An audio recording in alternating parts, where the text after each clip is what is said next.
ঐতিহ্যবাহী ট্রেডিশনাল শাপলা ভর্তা রেসিপি। আজকে আমি আপনাদের মাঝে নতুন একটি ইউনিক রেসিপি নিয়ে হাজির হলাম। আসসালামু আলাইকুম, hello everyone, welcome back to my channel. This is Mukta daily blog থেকে। কেমন আছেন সবাই? আশা করি ভালো আছেন। আলহামদুলিল্লাহ, আমিও খুব ভালো আছি। আজকে আমি আপনাদের সাথে শেয়ার করব খুবই মজার এবং দুর্দান্ত স্বাদের বাংলাদেশের জাতীয় ফুল শাপলা, তার একটি ইউনিক ভর্তা রেসিপি। তাহলে চলুন ভিডিওতে যাওয়া যাক। সেই সাথে পুরো ভিডিওর সাথেই থাকার অনুরোধ রইল সবাইকে। এই তো প্রথমে আমি শাপলাগুলোকে উপরের নরম আবরণটি ছেলিয়ে নিব, তারপর হাত দিয়ে ছোট ছোট টুকরো করে নেব। যেহেতু আমি ভর্তা করব তার জন্য একটু ছোট ছোট পিস করে নিব। মাছ দিয়ে রান্নার ক্ষেত্রে একটু বড় বড় করে নিলে ভালো হয়। সবগুলা শাপলা আমার কাটা হয়ে গেছে।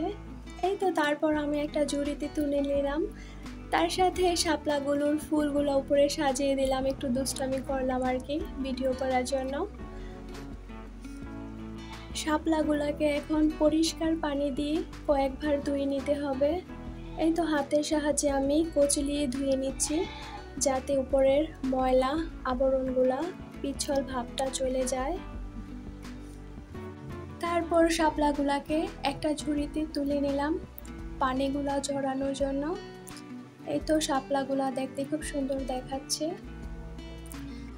যেহেতু আমি শাপলা ভর্তা করব তার জন্য কিছু শুকনো মরিচ এবং পেঁয়াজ কুচি নিয়ে নিলাম। শাপলাগুলাকে আমি এখন সিদ্ধ করে নেব। তারপর পরিমাণ মতন কিছুটা লবণ দিয়ে দিলাম। 5 থেকে 6 মিনিটের মতো শাপলাটা সিদ্ধ করে নেব। যেহেতু শাপলাটা সিদ্ধ হতে তেমন সময় লাগে না, খুব অল্প সময়ের ভিতর সিদ্ধ হয়ে যায়। এই তো দেখতেই পারছেন আমার শাপলা সিদ্ধটা প্রায় মোটামুটি হয়েই গেছে। অবশিষ্ট কিছু পানি রয়েছে, এটা প্রায় 2-1 মিনিট জাল করে নিলেই শুকিয়ে যাবে। মাশাআল্লাহ, শাপলার কালারটা এখন খুব সুন্দর সবুজ দেখাচ্ছে। শাপলাগুলা সিদ্ধ হয়ে যাবার পর একটা ঝুড়িতে তুলে নিলাম, যাতে অবশিষ্ট পানিগুলা ঝরে যায়। সেটা স্কিপ হয়েছে, তার জন্য ভিডিওতে দেখাতে পারলাম না। তারপর ভর্তা করার জন্য এখানে কিছুটা শুকনো মরিচ গরম তেলে ঢেলে নিলাম। এই তো শুকনো মরিচগুলা ভালোভাবে ঢেলে নেওয়া হয়েছে। তারপর একটি প্লেটে তুলে নেব, তার সাথে কিছুটা পেঁয়াজ কুচি ভেজে নেব। এভাবে ভর্তা করার জন্য পেঁয়াজ কুচি গরম তেলে ভেজে নিলে সেই ভর্তাটা খেতে খুবই মজার হয়ে থাকে। এই তো এখন ভর্তা করার জন্য সব উপকরণ রেডি। শুকনো মরিচ, পেঁয়াজ, বেরেস্তা। এখন শুধু ভর্তা করার পালা। শুকনো মরিচগুলোকে লবণ দিয়ে হাতের সাহায্যে গুঁড়ো করে নেব। এইভাবে মরিচগুলো তেলে ভেজে নিলে সেটা হাতের সাহায্যে গুঁড়ো করতে খুবই সহজ হয়। খুব তাড়াতাড়ি সহজে গুঁড়ো করে নেওয়া যায়। আপনারা চাইলে এভাবে অনেকগুলো শুকনো মরিচ তেলে ভেজে নিলে সেটা গুঁড়ো করে অনেক দিন পর্যন্ত সংরক্ষণ করতে পারবেন চিলি ফ্লেক্স হিসেবে। সময়ও খুব কম লাগবে।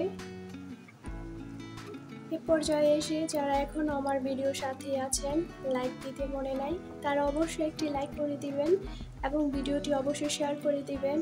আপনাদের একটি শেয়ার আমাদের নতুন আরেকটি ভিডিও বানানোর জন্য উৎসাহিত করে তোলে। এবং যারা আমার চ্যানেলে নতুন, তারা অবশ্যই পাশে থাকা বেল আইকনটি প্রেস করে রাখবেন, যাতে নিত্য নতুন কোনো ভিডিও দেওয়ার সাথে সাথে নোটিফিকেশন চলে যায়। এই তো তারপর এখানে সিদ্ধ করে রাখা শাপলাগুলা মরিচগুলার সাথে সব মিশিয়ে নিলাম। মাশাআল্লাহ, আমার শাপলার ভর্তা হয়ে গেল। খুবই মজার এবং দুর্দান্ত স্বাদের শাপলা ভর্তা রেসিপি। যারা কখনো খাননি অবশ্যই একবার ট্রাই করে দেখবেন। আলহামদুলিল্লাহ, 1 প্লেট ভাত চেটেপুটে খাবেন। আজকে এই পর্যন্তই। আমার রেসিপিটা সবার কাছে কেমন হয়েছে অবশ্যই কমেন্টস করে জানাবেন। সবাই ভালো থাকবেন, সুস্থ থাকবেন। সবার জন্য অনেক অনেক ভালোবাসা। আসসালামু আলাইকুম।